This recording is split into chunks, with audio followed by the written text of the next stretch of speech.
তিমোথী 1 অধ্যায়। প্রভু যীশু খ্রিস্টের বংশতালিকা। যীশু খ্রিস্ট দাউদের বংশের এবং দাউদ অব্রাহামের বংশের লোক।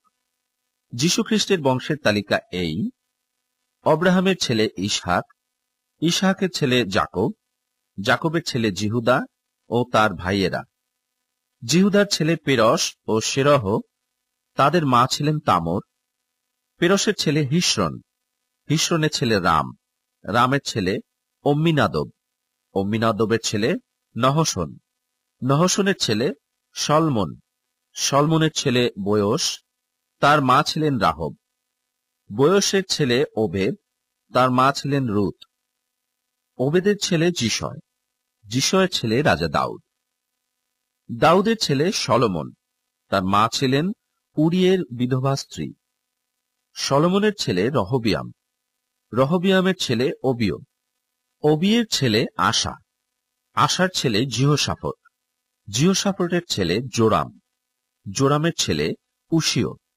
উশিয়ের ছেলে যোথম, যোথমের ছেলে আহস, আহসের ছেলে হিস্কিয়, হিস্কিয়ের ছেলে মনস্বী, মনস্বীর ছেলে আমন, আমনের ছেলে যোশীয়, যোশীয়ের ছেলে জিকনীয় ও তার ভাইয়েরা ইসরায়েল জাতিকে বাবিল দেশে বন্দী হিসাবে নিয়ে যাবার সময় এরা ছিলেন।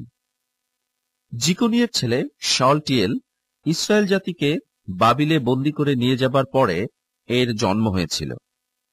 শালটিয়েলের ছেলে সরুব্বাবিল, সরুব্বাবিলের ছেলে অবিহুদ, অবিহুদের ছেলে ইলিয়াকিম, ইলিয়াকিমের ছেলে আসর, আসরের ছেলে সাদক, সাদকের ছেলে আখিম, আখিমের ছেলে ইলিহুদ, ইলিহুদের ছেলে ইলিয়াসর, ইলিয়াসরের ছেলে মত্তন, মত্তনের ছেলে যাকব, যাকবের ছেলে যোসেফ, ইনি মরিয়মের স্বামী।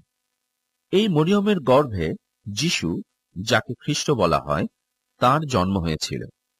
এইভাবে অব্রাহাম থেকে দাউদ পর্যন্ত 14 পুরুষ, দাউদ থেকে বাবিলে বন্দী করে নিয়ে যাবার সময় পর্যন্ত 14 পুরুষ, বাবিলে বন্দী হবার পর থেকে খ্রিস্ট পর্যন্ত 14 পুরুষ। প্রভু যীশু খ্রিস্টের জন্ম। যীশু খ্রিস্টের জন্ম এইভাবে হয়েছিল। যোসেফের সঙ্গে যিশুর মা মরিয়মের বিয়ে ঠিক হয়েছিল, কিন্তু তারা একসঙ্গে বাস করবার আগেই পবিত্র আত্মার শক্তিতে মরিয়মের গর্ভ হয়েছিল। মরিয়মের স্বামী যোসেফ সৎলোক ছিলেন, কিন্তু তিনি লোকের সামনে মরিয়মকে লজ্জায় ফেলতে চাইলেন না। এই জন্য তিনি গোপনে তাকে ছেড়ে দেবেন বলে ঠিক করলেন। যোসেফ যখন এই সব ভাবছিলেন, তখন প্রভুর এক দূত স্বপ্নে দেখা দিয়ে তাকে বললেন, দাউদের বংশধর যোসেফ, মরিয়মকে বিয়ে করতে ভয় করো না, কারণ তার গর্ভে যা জন্মেছে তা পবিত্র আত্মার শক্তিতেই জন্মেছে। তার একটি ছেলে হবে, তুমি তার নাম যিশু রাখবে, কারণ তিনি তার লোকদের তাদের পাপ থেকে উদ্ধার করবেন। এই সব হয়েছিল যেন নবীর মধ্য দিয়ে প্রভু এই যে কথা বলেছিলেন তা পূর্ণ হয়। একজন কুমারী মেয়ে গর্ভবতী হবে, আর তার একটি ছেলে হবে, তার নাম রাখা হবে ইম্মানুয়েল। এই নামের মানে হল আমাদের সঙ্গে ঈশ্বর। প্রভুর দূত যোসেফকে যেমন আদেশ দিয়েছিলেন, ঘুম থেকে উঠে তিনি তেমনই করলেন।